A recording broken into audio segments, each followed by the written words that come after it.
vobiscum.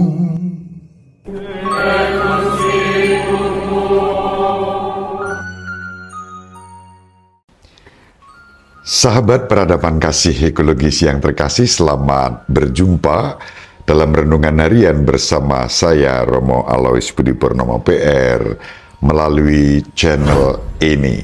Semoga panjenengan selalu sehat, tetap semangat tanpa sambat, dan selalu bahagia. Kebahagiaan yang bersumber dari Tuhan Allah kita. Mari kita awali perjumpaan kita dengan bersatu di dalam doa. Kita menggunakan Mazmur tanggapan pada hari ini sebagai doa kita. Dalam nama Bapa dan Putra dan Roh Kudus. Amin. Tuhan adalah pengasih dan penyayang. Pujilah Tuhan, hai jiwaku. Pujilah namanya yang kudus, hai segenap batinku. Pujilah Tuhan, hai jiwaku. Janganlah lupa akan segala kebaikannya. Dialah yang mengampuni segala kesalahanmu, yang menyembuhkan segala penyakitmu. Dialah yang menebus hidupmu dari liang kubur, dan memahkotai engkau dengan kasih setia dan rahmat. Tuhan menjalankan keadilan dan hukum bagi segala orang yang diperas. Ia telah memperkenalkan jalan-jalannya kepada Musa dan memaklumkan perbuatan-perbuatannya kepada orang Israel. Tuhan adalah pengasih dan penyayang, panjang sabar, dan berlimpah kasih setia. Setinggi langit dari bumi, demikianlah besarnya kasih setia Tuhan atas orang-orang yang takwa kepadanya. Kemuliaan kepada Bapa dan Putra dan Roh Kudus, seperti pada permulaan, sekarang, selalu, dan sepanjang segala abad. Amin. Tuhan adalah pengasih dan penyayang.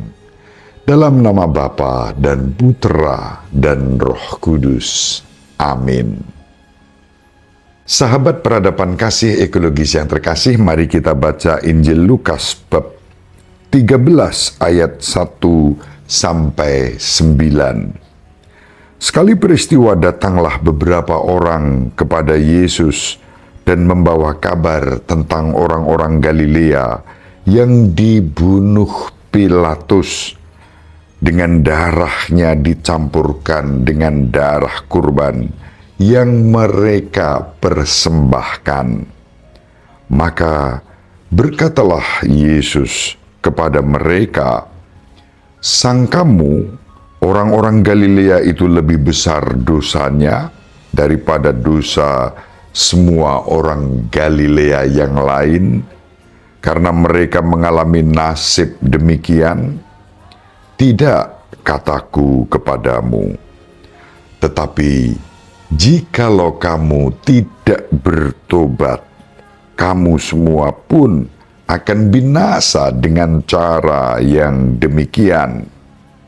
Atau sangkamu ke-18 orang yang mati ditimpa menara dekat Siloam lebih besar kesalahannya daripada semua orang lain yang diam di Yerusalem?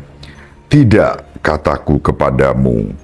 Tetapi jikalau kamu tidak bertobat, kamu semua pun akan binasa dengan cara demikian."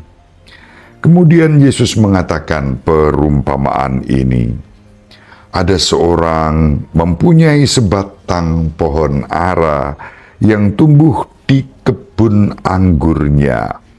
Ia datang mencari buah pada pohon itu, tetapi tidak menemukannya.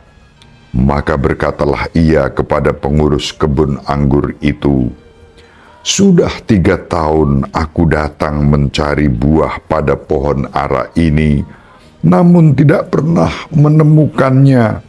Sebab itu, tebanglah pohon ini?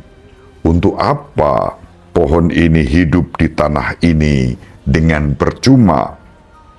Pengurus kebun itu menjawab, "Tuan, biarkanlah dia tumbuh setahun ini lagi.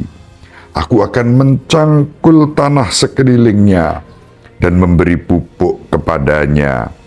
Mungkin tahun depan akan berbuah. Jika tidak, tebanglah." Demikianlah sabda Tuhan.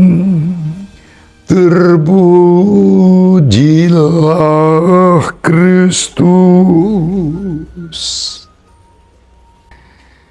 Sahabat peradaban kasih ekologis yang terkasih, pertama-tama saya ucapkan selamat berhari Minggu, hari Minggu Prapaskah yang ketiga. Perjalanan kita menghayati masa Prapaskah ini sampai pada Minggu Prapaskah yang ketiga. Kita diajak melalui bacaan-bacaan yang diwartakan kepada kita untuk bertobat. Maka dari itu, langkah kedua sekarang, mari kita renungkan terutama Injil yang kita baca sebagai bahan renungan kita hari ini.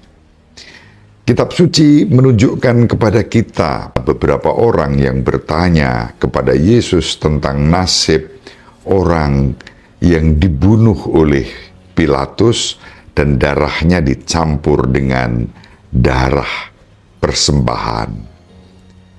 Mereka menyangka orang yang mengalami nasib seperti itu karena orang-orang itu berdosa.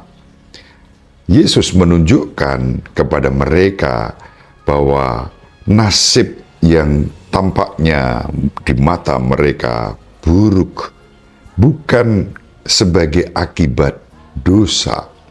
Lalu Yesus menambahkan pengalaman 18 orang yang mati tertimpa menara di Siloam di Yerusalem.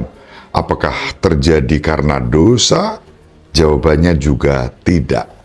Dan lebih dari dengan menunjukkan bahwa bukan soal dosa atau tidak dosa, Yesus menegaskan kepada mereka, kalau kamu tidak bertobat, maka kamu akan mengalami nasib yang serupa dengan mereka. Sahabat peradaban kasih ekologis yang terkasih, Tuhan Yesus menunjukkan kepada kita sikap dan semangat pertobatan, bukan dengan menghakimi orang lain, menilai orang lain, tetapi diri kita sendiri yang harus berubah. Keterbukaan pada rahmat dan kerahiman Allah, sebagaimana tadi kita daraskan dari kitab Mazmur, penting dalam hidup kita. Allah itu pengasih dan penyayang, panjang sabar, dan begitu besar kasih setianya kepada kita kalau kita mau bertobat kembali ke dalam pangkuan kasih kerahiman Tuhan. Sahabat peradaban kasih ekologis yang terkasih, kerap kali kita bertanya, ada begitu banyak musibah, kecelakaan, bahkan hal-hal yang tak terduga menimpa orang-orang di sekitar kita. Dalam hal ini kita diajak untuk tidak berpikir bahwa semua itu terjadi sebagai hukuman akibat dosa. Alih-alih, kita diajak untuk mempersiapkan diri menyambut setiap peristiwa, bahkan yang paling buruk sekalipun, termasuk kematian, dengan iman, harapan, dan kasih. Mari pada masa Prapaskah yang ketiga ini kita semakin memperteguh komitmen kita untuk bertobat. Kita menyambut sakramen tobat, sakramen pengampunan. Kita mengubah kehidupan kita sebagai tanda-tanda iman yang rendah hati, penuh syukur, mengandalkan kerahiman Tuhan di dalam kehidupan kita. Semoga bermanfaat. Ibu Maria dan Bapak Yosef selalu mendoakan kita. Semoga panjenengan semua sahabat peradaban kasih ekologis yang terkasih bersama seluruh anggota keluarga dimanapun berada dibimbing, dilindungi dan diberkati oleh Allah yang Maha Kuasa, Bapa dan Putra dan Roh Kudus. Amin. Terima kasih, salam sehat, tetap semangat tanpa sambat, selalu bahagia, kebahagiaan yang bersumber dari Tuhan Allah kita. Salve, shalom, salam sejahtera, berkah dalam.